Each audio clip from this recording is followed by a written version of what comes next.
हरियाली अमावस्या या श्रावणी अमावस्या पर रुद्राक्ष को हम सिद्ध करेंगे, जो कि ये सर्वश्रेष्ठ रुद्राक्ष बन जाएगा। और हरियाली अमावस्या पर सीधा दान हम किस प्रकार से करेंगे।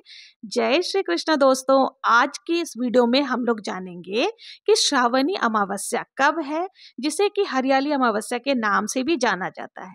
अमावस्या के दिन हमें किन बातों का ध्यान रखना है, कौन सी ऐसी बात है जो हमें करनी है, कौन से ऐसे कार्य जो हमें नहीं करनी है। और ज्योतिषियों की माने तो श्रावण अमावस्या के दिन पितरों की पूजा करना सर्वश्रेष्ठ माना जाता है। और किस प्रकार से हम श्रावणी अमावस्या के दिन रुद्राक्ष को सर्वश्रेष्ठ रुद्राक्ष बनाएंगे, उसको किस प्रकार से शुद्ध करेंगे जिससे कि वो बहुत ही शक्तिशाली बन जाएगा। और साथ ही हम लोग ये भी जानेंगे कि श्रावणी अमावस्या पर हमें कौन सी खास चीजें हैं या किन चीजों का दान करना चाहिए, जो कि हमारे और हमारे पितरों के लिए भी बहुत ही शुभ माना जाता है। तो आइए जान लेते हैं कि श्रावणी अमावस्या पर हमें कौन कौन से महत्वपूर्ण कार्य हैं जो करना है और कौन से ऐसे कार्य हैं जिससे हमें बचना चाहिए, कि कोशिश करें कि आपसे ऐसी गलती ना हो।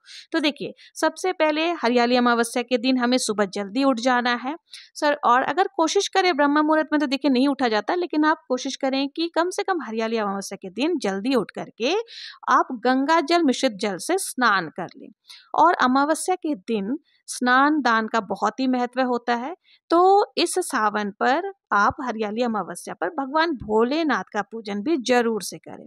तो देखिए, सबसे पहले हमें सुबह उठकर स्नान आदि कर लेनी है। उसके बाद हमें मुख्य द्वार पर जल का छिड़काव करना है। गंगा जल मिश्रित जल से आप मुख्य द्वार पर जल का छिड़काव जरूर से करें। और हरियाली अमावस्या के दिन आपको घर की साफ सफाई जरूर से करनी चाहिए। चाहे तो आप डीप क्लीनिंग करें, लेकिन यही होता है कि सुबह की भागदौड़ रहती है, उसमें साफ सफाई अच्छे से नहीं हो जाता है। लेकिन फिर भी कोशिश करें कि आप अमावस्या के दिन घर से जो भी कबाड़ है उसको जरूर से निकालें, ये बहुत ही अच्छा होता है। उसके बाद स्नान करने के बाद आपको सूर्य देव को अर्घ देनी है। सूर्य देव को जब आप अर्घ देंगे तो आपको ओम भूर्भुवस्सुः का जाप वहीं खड़े होकर के करना है। आप चाहें तो ओम सूर्याय नमः बोल करके आपको जल चढ़ा देना है। उसके बाद वहीं खड़े होकर के आप कम से कम जितना यथासंभव हो ओम भूर्भुवस्सुः गायत्री मंत्र का जाप करें। आप देखेंगे आपके जीवन में कैसे तेज बढ़ता जाएगा।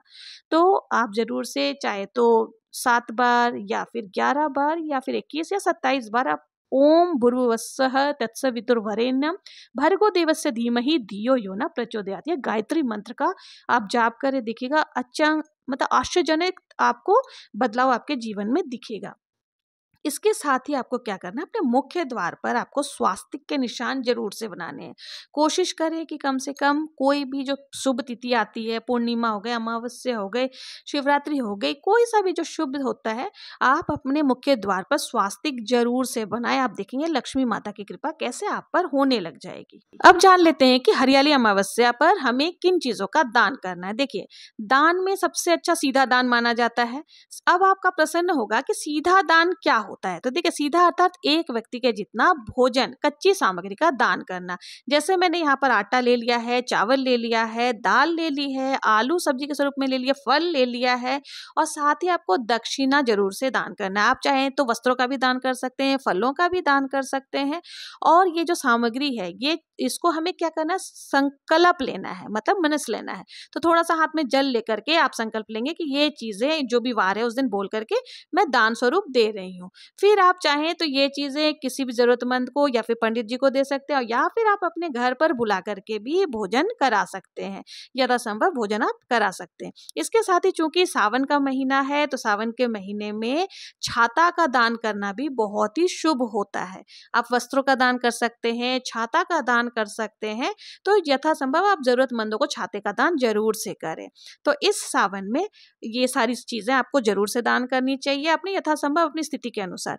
उसके साथ ही भोले बाबा का महीना है, और सावन के महीने में शिव जी को अति प्रिय होता है सावन का महीना। तो इसमें हम रुद्राक्ष को भी कैसे शुद्ध और शक्तिशाली करेंगे वो जान लेते हैं। तो देखिए, हमें रुद्राक्ष ले लेना है और पात्र में रुद्राक्ष को रख लें, और आपको गंगा जल से 7 बार आपको डालना है।